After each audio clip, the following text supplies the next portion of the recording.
Howdy y'all. What I want to do today is take y'all from amateur photos, looks like snapshots, and bring them up to a little bit better level so it looks more like a pro did them with 4 simple things. You don't even really have to buy anything to do this.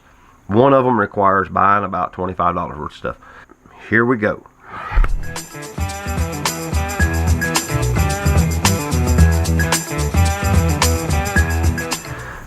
Four things we want to go over today. Basically framing, lighting, angles, and watching your background.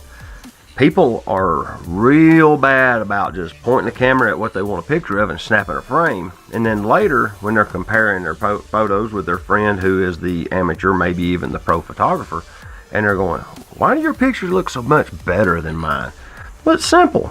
The photographer who is actually into photography, not just someone pointing a camera at something and snapping a frame, actually does a few extra steps to improve the quality of their image. They'll do something like framing. Alright, yeah, okay. No, not that kind of framing. Yeah, that's what we need. No, not that kind of framing either. Framing where you're shooting through something. You know, you've got some kind of a border that you're shooting through to create some kind of a frame around your subject to give it depth. Put something in the foreground, sort of, that it basically just gives an extra layer of interest to the frame, to the image, excuse me. Next thing you got to worry about is lighting. I have a light set up that's actually illuminating me so that the daylight background behind me isn't blown out. That's why you can see the green trees and such, and it's not just a white grid behind me. If you do anything in your photography to improve it, learning how to manipulate light would be the one thing to do. That is something that a lot of people just overlook. There's no good reason for it, but they do it. Okay. Alright, here we are. We're at the hardware store. We found the light bulb we want. This one is 1100 lumens, and it's color balanced to daylight 5000 Kelvin. So not orange. So it's not yellow or colored, yes. And we'll need one of these reflectors and one of these lights. This is a simple clamp-on work light and a simple reflector that goes with it. Those 3 items are all we're going to need from the hardware store. Alright, so now that we've got the light from the hardware store, I've got it put together. You just screw the little dish on, put the light bulb in it. That's nothing magical. You just need something to kind of diffuse it with. So we've got us a white kitchen trash bag, a box, and some duct tape. So let's put this together.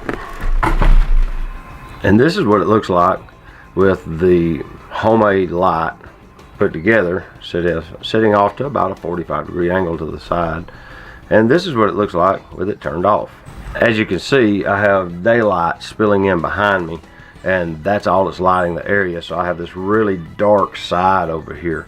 The box, the trash bag, and a little bit of duct tape can create a really nice light out of just a little simple work light and a LED light bulb.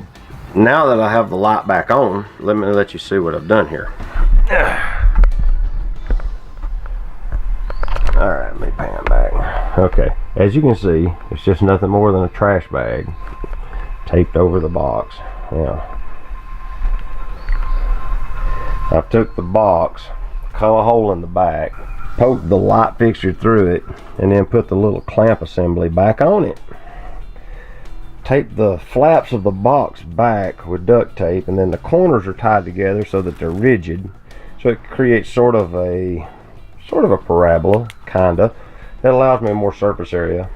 But good lighting makes a big difference in your photography as well as your videography.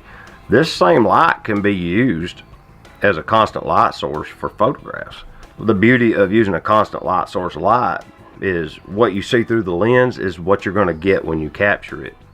But people who aren't really comfortable using flashes or speed lights and don't really understand the exposure that they're going to get with a speed light you know, because you're not really seeing what's actually going to be recorded. It scares people away. But with a constant light source, it's lighting the scene, so you can see what you're going to capture.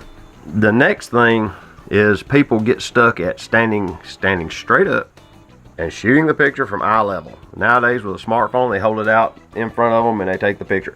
And you know, so all the shots are from 5.5 feet above grade, either down towards a lower subject like your pets, or up from there, or straight on, or what have you. If you want more interesting shots, move the camera, move it down next to the floor, move it up overhead. It's one of the reasons I like the Sony camera with the flip out screen, is because I can flip the screen down, hold it over my head and aim down and get a much more interesting shot. The biggest thing that I've seen that people do when they take just snapshots is they don't pay attention to the background. They never worry about it. They just want a picture of their loved one or of this memorable location or object or what have you, and they put zero thought in to what's in the background. If you don't put something in the background at all, then your subject stands out.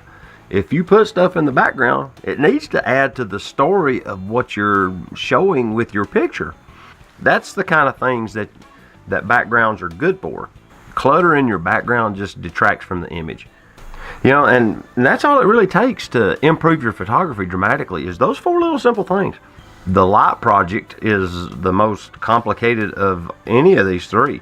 So if y'all have any more information, if y'all want to expand on my ideas, put them in the comments below. If you enjoyed this video and you want to see more content like this, then hit subscribe.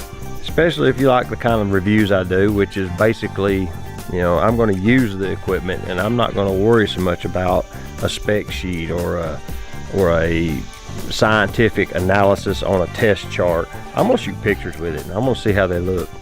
You know, so if you enjoyed that, like I said, hit subscribe and you'll get more of it. And if you like the video, give it a thumbs up. If you didn't like it, give me a thumbs down. You know, let me know in the comments what you did and didn't like. We'll go from there. Thank you very much. We'll see y'all soon.